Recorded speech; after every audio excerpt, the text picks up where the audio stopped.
If you own a business and you're paying a lot in taxes, chances are you're leaving tens of thousands of dollars of deductions on the table. Every year I see clients overpay the IRS by $10,000, $20,000, even $50,000 because they don't know what to write off and what they could deduct. And the crazy part is, these deductions I'm about to tell you about are all completely legal. So in this video, I'm going to break down 10 small business tax write-offs you should be deducting in 2026 that is going to drastically reduce your tax bill. Let's jump straight into it, and I guarantee the one at the end is going to completely surprise you. One of the most powerful strategy is the Augusta Rule strategy. It's under section 280A, and almost nobody takes this deduction in their business. Here's how it works. If you're owning or renting a home, you could now rent that home to your business for up to 14 days per year. And your business gets a full tax deduction because it's paying to use that home. So it's writing off that expense. And well, the income you receive personally, that income is completely tax-free. This means you could pay yourself up to $1,000 to $3,000 per day, depending on where you live, for board meetings, planning sessions. You're legally moving $10,000 to $20,000 of income from your business to your personal side and paying no taxes on it. I guarantee you most business owners have never heard of this rule.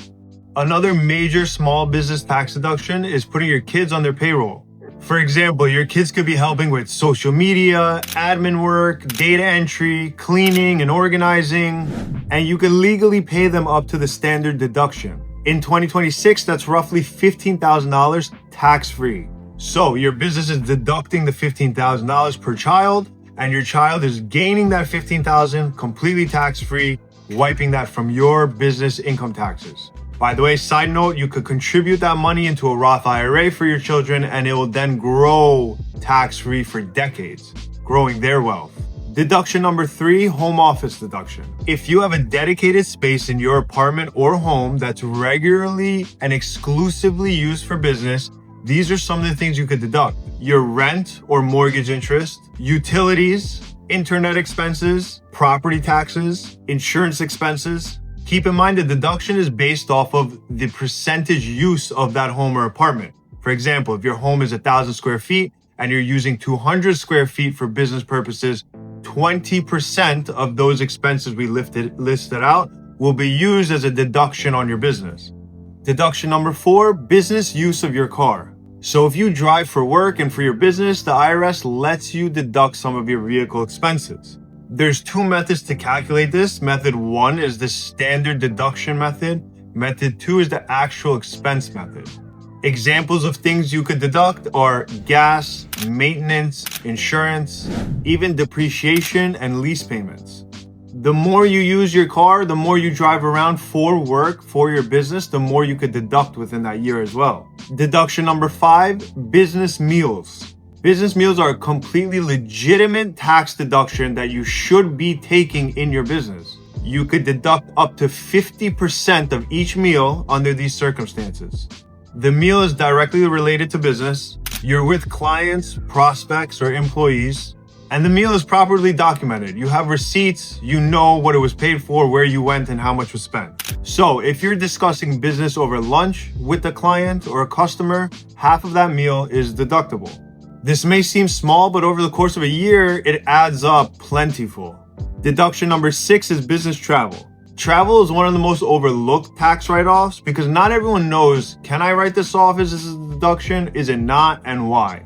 If the primary purpose of travel is for business, these are the things that you could deduct. Your flights, your hotels, your transportation, any conference tickets, for example, business meals. So many entrepreneurs mix business travel with personal travel. They'll combine it into one trip, and the business portion of their travel is tax deductible. Make sure it's legitimate and it's documented, and that you're not mixing in personal travel and personal leisure within that deduction, and you're good to go. Deduction number 7 is health insurance premiums. If you're self-employed, you could usually deduct up to 100% of your self-insurance premiums. These include medical insurance, dental insurance, and long-term care insurance. This deduction alone could be worth several thousands of dollars per year for a business owner. Deduction number 8, retirement contributions. If you contribute to retirement accounts, they are tax deductible in certain respects. For example, if you contribute to solo 401k, a SEP IRA, a SEP IRA, or a defined benefit plan, with the right structure, some business owners could deduct $70,000 to even $200,000 plus in deductions. And the best part is you're investing that money for your future instead of giving it away to the IRS. The easiest on the list is the solo 401k to implement, and it's a 1-to-1 tax write-off, meaning every dollar you contribute is a dollar that your taxable income goes down. It is an extremely powerful tool to use to reduce your taxes. Deduction number 9 is education and courses. If education or certifications help you maintain licenses or help you improve your business skills, they can be deductible. These include courses, business coaching, industry conferences, books, and certifications. For example, I need to keep my CPE credits and my CPA license intact. All of the expenses related to that are tax deductible every single year. Now, the last deduction, number 10, is software and subscriptions. Not a lot of business owners track this because they kind of put it on their personal expenses or their personal credit card. But here's some of the things that you could deduct. Accounting software like QuickBooks, for example, any CRM systems or lead management software, any marketing tools you're using, AI software is a big one, and even productivity apps that you might be using. These are fully deductible, ordinary, and necessary business expenses. Do not forget to include this in your tax deductions at the end of the year. So guys, this is the reality. The tax code is full of incentives for business owners. It's just a matter of what you can utilize and what to know to utilize. If you don't familiarize yourself with the rules, you are going to overpay the IRS. It's as simple as that. If you found this video helpful, I'm going to make more videos showing you how business owners pay close to $0 in taxes. And if you're looking to continue to grow your wealth, please subscribe, follow for more. I appreciate you guys on this journey. I want to give you maximum value with everything I know to help you grow your wealth, your money, pay less in taxes, and grow your businesses most of all. I'll catch you guys in the next video.